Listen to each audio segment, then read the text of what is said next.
शाहदरा जिले की जिलाधिकारी प्रांजल पाटिल ने कहा, महिलाओं को उनका लक्ष्य प्राप्त करने से कोई रोक नहीं सकता।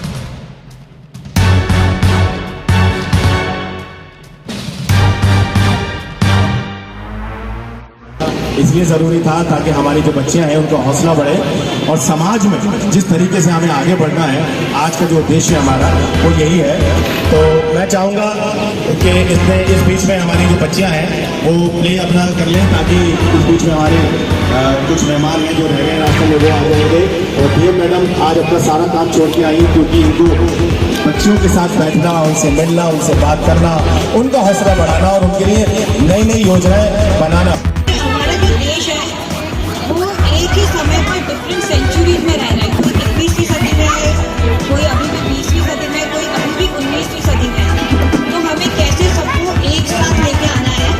एंड ये बहुत ही आप अच्छा काम कर रहे हैं कि गर्ल्स को प्रमोट कर रहे हैं, और हमने गर्ल्स को प्रमोट करना ही चाहिए। बिकॉज अगर देश को आगे जाना है तो ये जो स्त्री और पुरुष का जो एक समान 50-50% हम है पॉपुलेशन का, तो दोनों को अगर आगे नहीं गए तो फिर कैसे हम देश आगे नहीं जा सकते।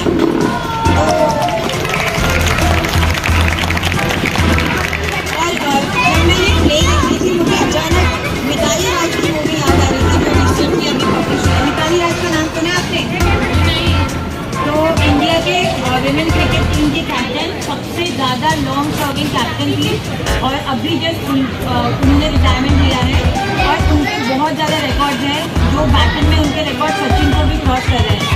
सो आई रियली वुड लाइक कि अगर शमा एजुकेशन सोसाइटी ये अगर आप मिताली राज की मूवी भी दिखाए तो it will be really nice.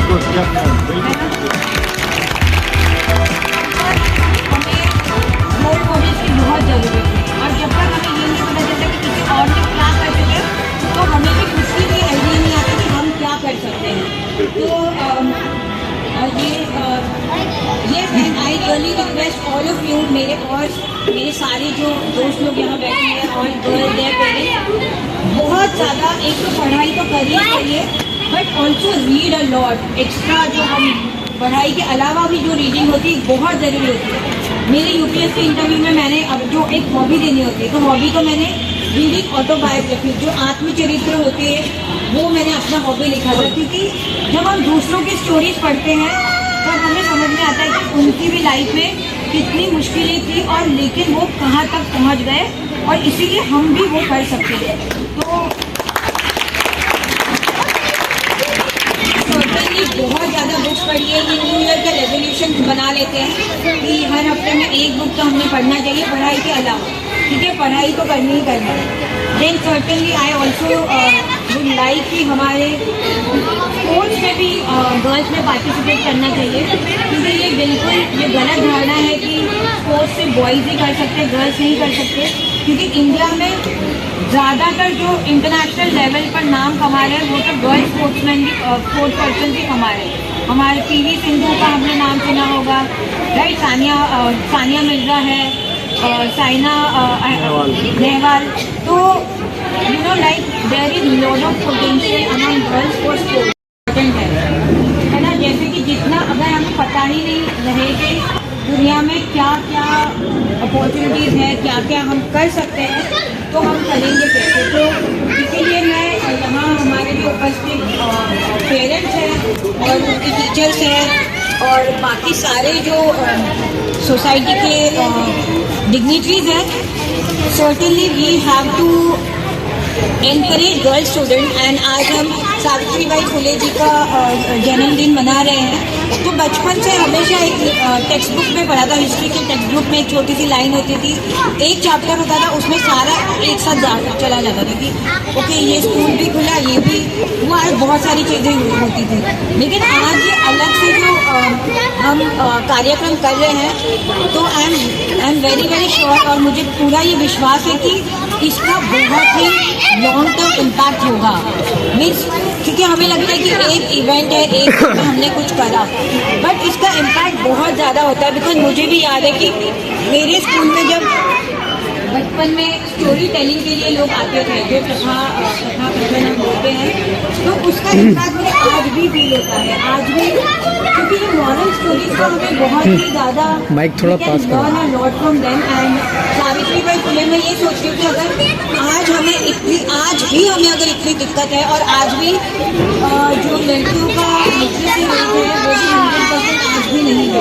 तरीके से फातिमा शेख जी ने अपनी जमीन दी, उस्मान शेख जी ने किस तरीके से उसको सहयोग करा, सावित्री जी के अंदर कैसे लड़कियों को पढ़ाने की एक सोच थी और वो उस सोच के साथ आगे चली और स्कूल को कायम किया।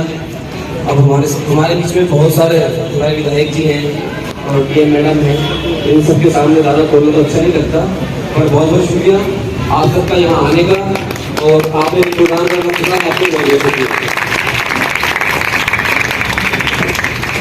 जन गण मन अधिनायक जय भारत भाग्य विधाता, पंजाब सिंध गुजरात मराठा रावण गुंजन मंगा, हिमाचल यमुना गंगा उच्छल जलधि तरंगा, तब शुभ नामे जागे तब शुभ आशीष मांगे, गाए तब जय गाता जन गण मंगल दायक जय हे भारत भाग्य विधाता, जय हे जय हे जय हे जय जय जय जय हे जय हिंद। बहुत बहुत मैम आज ये क्या प्रोग्राम रखा गया था? जी, यहाँ आज सावित्रीबाई फुले की का जन्मदिन के अवसर पर प्रोग्राम था। क्षमा एजुकेशनल सोसाइटी ने रखा था। तो मैडम आज आपने यहाँ पर बच्चों को क्या क्या अवेयरनेस प्रोग्राम के बारे में बताया जो बच्चे आगे बढ़ सके? बिल्कुल, तो जैसे कि हमें पता है कि हमारे गवर्नमेंट के द्वारा बहुत सारी गर्ल्स को सुविधाएं दी जाती है, लेकिन अब अगर हम वो अवेल नहीं करेंगे तो उसका कोई मतलब है नहीं। तो सबसे पहले कि आज जो सावित्रीबाई फुले जी का जन्मदिन है, तो सबसे पहले तो एजुकेशन की बात होती है कि गर्ल्स ने बिल्कुल पीछे नहीं रहना है, पढ़ाई करनी है। एट द सेम टाइम उन्होंने हम अपने जो ड्रीम्स है उसको फुलफ़िल करने के लिए बहुत सारी, जितना हार्डवर्क चाहिए उतना करना है। स्पोर्ट्स में भी बहुत सारी गर्ल्स आगे है, तो वो भी क्षेत्र हम वो एक्सप्लोर कर सकते हैं। और जैसे कि एंटरप्रेन्योरशिप के लिए भी गवर्नमेंट की लोन्स की स्कीम है स्पेसिफिकली फॉर गर्ल्स, तो उसका भी वो फ़ायदा उठा सकते हैं। मैडम ये प्रोग्राम जो आज किसकी तरफ से किया गया था मैडम? ये क्षमा एजुकेशनल सोसाइटी। मैडम आज आपने बच्चों से एक वादा करा है कि मैं बच्चों को राष्ट्रपति भवन लेके जाऊंगी, तो मैडम ये बच्चे कब तक की उम्मीद समझे कि आप इन्हें नो सर्टेनली इसी साल लेके जाएंगे, बहुत जल्द ही फरवरी मार्च में प्लान करते हैं, क्योंकि वहाँ से परमिशन पहले लेनी पड़ेगी, तो वो जो डेट देंगे उस हिसाब से होगा। आज ये क्या प्रोग्राम रखा गया था?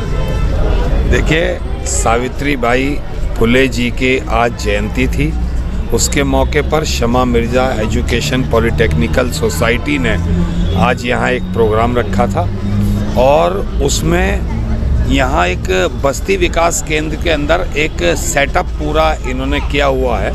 उसमें यहाँ मेरे ख्याल से 150 से 200 मरीज़ों को डेली दवाएं मुफ्त मुहैया कराना, उनको देखना, बच्चों के एजुकेशन से रिलेटेड बच्चों की जो भी बच्चियों की समस्याएं हैं उसको लेकर के ये शमा मिर्ज़ा एजुकेशन पॉलिटेक्निक सोसाइटी काम कर रही है। और मैं तो धन्यवाद देना चाहूँगा इस तंजीम का कि ऐसी तंजीमें जगह जगह हों, तो कम से कम हमारी बच्चियां जो पढ़ाई से वंचित रह जाती हैं, जो लोग हॉस्पिटल जाने से वंचित रह जाते हैं, दवाई से वंचित रह जाते हैं, वो किसी भी चीज़ से वंचित ना रहें और ऐसे लोगों से उनको मिलता रहे। मैडम ये प्रोग्राम आज किसकी जानिब से किया गया था? शमा मिर्ज़ा एजुकेशनल पॉलिटेक्निक सोसाइटी, जनाब डॉक्टर फ़हीम बेग साहब, जनाब शाहिद साहब, इनके जानिब से प्रोग्राम किया गया था, इनकी पूरी तंजीम। आज इस प्रोग्राम में कौन कौन लोग शामिल हुए, थोड़ा बता पाएंगे आप? इसमें हमारी डीएम मैडम आई थी, प्रांजल पाटिल जी, डीएम शादरा, और बाकी सभी लोगों को तो मैं भी नहीं जानता हूँ, बाकी ख़ास तौर पे मेहमान खुसूसी डीएम मैडम ही थी।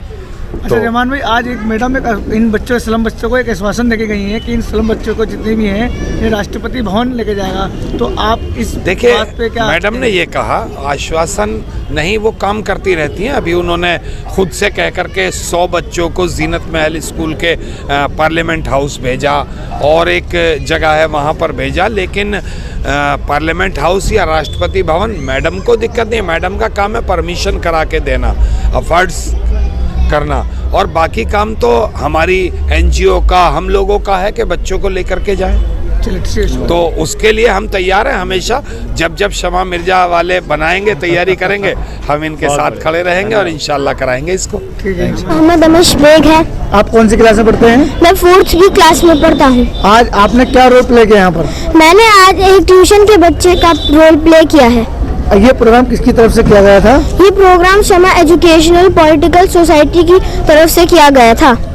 आपने आज यहाँ आकर क्या सीखा, क्या किस बारे में आज ये प्रोग्राम होता है? हमें पढ़ना चाहिए और कभी हारना नहीं चाहिए। लड़कियों की पढ़ाई के बारे में क्या कहेंगे आप? लड़कियों को पढ़ना चाहिए, नहीं पढ़ना चाहिए? लड़कियों को जरूर से जरूर पढ़ना चाहिए। आप मदद करेंगे उन लड़कियों की जो पढ़ना? जी मैं जरूर मदद करूँगा। मिर्ज़ा है। आप कौन सी क्लास में पढ़ते हैं? जी मैं 10th क्लास में पढ़ती जी, आज यहाँ पर आपने क्या क्या रोल प्ले किए और अपने? मैंने यहाँ पे फातिमा शेख का रोल प्ले किया, जिन्होंने सावित्री भाई फूले की बहुत हेल्प करी अपनी ज़मीन देके, और बच्चों के लिए स्कूल, लड़कियों के लिए स्कूल खुलवाया। आज का प्रोग्राम पूरा क्या था मैडम? ये कब खुला था स्कूल? ये तो बहुत टाइम हो चुका है। शिफा मिर्ज़ा है। आज ये क्या प्रोग्राम हुआ, आपने क्या क्या प्ले किया? आज सावित्री बाई फुले जी का जन्मदिन है, तो उसके उपलक्ष्य में हमने एक प्ले किया था, जिसमें हमने बताया कि इंडिया का फर्स्ट फीमेल स्कूल कैसे खुला सावित्री बाई और फातिमा शेख के स्ट्रगल से। तो आज इस प्रोग्राम में कौन कौन लोग शामिल हुए थे? आज विधायक जी थे और डीएम साहिबा। आज इस प्रोग्राम में आपने जो स्लम बस्ती में प्रोग्राम करा है, इससे आपने कुछ बच्चों को मैसेज दिया इस प्रोग्राम से?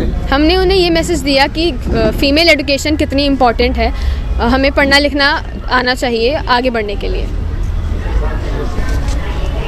जी, आपका नाम बताएंगे आप? मेरा नाम शीबा खान है। जी, आज मैंने एक गांव की एक अनपढ़ महिला का रोल प्ले किया है, जो कि पढ़े लिखे ना होने की वजह से कितनी मुश्किल का सामना उसे करना पड़ा लेडी को, और किस तरह उसे स्ट्रगल करना पड़ा। इस प्रोग्राम में आज कौन कौन लोग शामिल हुए थे? इस प्रोग्राम में आज हमारे विधायक जी थे और हमारी डीएम साहिबा थी। ये प्रोग्राम किसकी जानिब से किया गया? ये program Shama educational and polytechnic society की जानिब से किया गया था, और ये हमारे जो सर हैं डॉक्टर फ़हीम बेग, उन्होंने ऑर्गेनाइज़ किया था। अपना नाम बताएंगे? मेरा नाम डॉक्टर फ़हीम बेग है और मैं शमा एनजीओ का जनरल सेक्रेटरी हूँ। हमारी एनजीओ का पूरा नाम है Shama educational and polytechnic society. Sir, ये क्या प्रोग्राम आज रखा गया था? आज का जो कार्यक्रम था, ये ख़ास तौर से सावित्री बाई फूले जो महाराष्ट्र से थीं, और उनकी आज जयंती है 3 जनवरी को, और आज से पौने 200 साल तकरीबन पहले 1848 में सबसे पहला लड़कियों का स्कूल शुरू करने वाली सावित्रीबाई फूले और उनकी सहयोगी फातिमा शेख, ये 2 महिलाएं थीं जिन्होंने समाज में जिस तरह से महिलाओं को दबाया जाता था, कुचला जाता था, पढ़ने नहीं दिया जाता था, बाहर निकलने नहीं दिया जाता था, रोज़गार से जुड़ना नहीं दिया जाता था, तो ऐसे में इन दोनों महिलाओं ने मिलकर स्कूल शुरू किया, और इसमें सावित्रीबाई फूले का पूरा वो विचार था, और उसको ज़मीन पे उतारने के लिए फातिमा शेख ने अपना घर दिया, और उनके भाई उस्मान शेख और सावित्रीबाई फूले के पति ज्योतिबा फूले, इन सब लोगों ने मिलकर ये लड़कियों का स्कूल शुरू किया। सर, ये प्रोग्राम जो है आज आपने किसकी तरफ से रखा गया था और क्या उद्देश्य था इसका? सर, जैसा कि मैंने बताया कि हमारी शमा एनजीओ की तरफ से ये प्रोग्राम रखा गया था, और इसमें हमारे आज मुख्य अतिथि थी, चीफ गेस्ट जो थी हमारी डीएम शादरा श्रीमती प्रांजल पाटिल, और हमारे विधायक अब्दुल रहमान साहब जो सीलमपुर विधानसभा के विधायक हैं, हमारे बहुत सारे RWS के लोग थे, बहुत सारी संस्थाओं के लोग थे, और हमारे जो बस्ती विकास केंद्र जो कि सलम बस्ती है, झुग्गी बस्ती में, ये सीलमपुर CPJ ब्लॉक में पड़ता है, धर्मपुरा रेड लाइट के पास दिल्ली में, और यहाँ पर हम पिछले 12 वर्षों से लड़कियों की पढ़ाई के लिए उनकी कटिंग, टेलरिंग, सिलाई बुनाई, ब्यूटिशन और स्किल ट्रेनिंग प्रोग्राम, और साथ साथ यहाँ पर हमारा यूनानी मेडिसिन का जो है डिस्पेंसरी चलता है, जो दिल्ली गवर्नमेंट से डॉक्टर्स आते हैं, दवाइयाँ वहाँ से आती हैं, जगह हमारी है और हम यहाँ पर लोगों की सेवा कर रहे हैं और कम से कम 150 से 200 मरीज़ रोज़ाना यहाँ फ्री में देखे जाते हैं और दवाइयाँ दी जाती हैं। सर, आज ये डीएम मैडम ने इन स्लम बस्ती के बच्चों से एक वादा किया है कि हम इन बच्चों को राष्ट्रपति भवन लेके जाएंगे, तो क्या आप इस बात से संतुष्ट हैं? बिल्कुल हो पाएगा, क्योंकि इससे पहले भी जो है पार्लियामेंट हाउस भेजा गया था जीनत महल स्कूल जाफराबाद की बच्चियों को, 100 बच्चियों को, जिसमें विधायक जी ने बहुत मदद की थी।